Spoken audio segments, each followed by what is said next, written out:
এগুলো ব্রাজিলের খেলা ভাই। বিশ্বকাপ থেকে প্ল্যান্টি মিস করলে আউট। আর কোপা আমেরিকা থেকে প্ল্যান্টি মিস করো তারপর আউট। এসব খেলা খেললে কি হবে? ব্রাজিল একটা নাম করা প্লেয়ার যদি এইসব খেলা খেলে তাহলে ব্রাজিলের সাপোর্ট কীভাবে থাকবে বলেন? আমরা মন থেকে ব্রাজিলকে সাপোর্ট করি, ঠিক আছে, কিন্তু এভাবে একটা খেলা কোনো সিস্টেম হলো? এতদিন ধরে খেলতেছে, একটি প্ল্যান্টি মারতে পারে না ভালোভাবে, তাহলে কিভাবে সম্ভব ভাই বলেন? সব সময় আপনাকে ভালোভাবে খেলতে হবে, কিন্তু সেই খেলাটাই ব্রাজিলের মধ্যে আর নাই।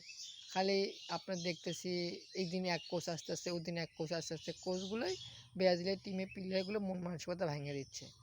ব্রাজিলের দলের জন্য এখন ভালো একটা কোচের দরকার, যে কোচের অভিজ্ঞতা আছে, রানিং কোচ। কিন্তু অবসরপ্রাপ্ত কোচ দিয়ে ব্রাজিলে কোনোদিন উন্নতি হবে না। একটা কথা বলে দিলাম, দেখেন, ভালো খেলতে হলে ভালো দলকে ভালো দলের জন্য একটা ভালো কোচ লাগবে, যে কোচ ভালো দলটাকে ভালোভাবে গোছাইতে পারবে। সেই গোছানোটা ব্রাজিলের মধ্যে নাই।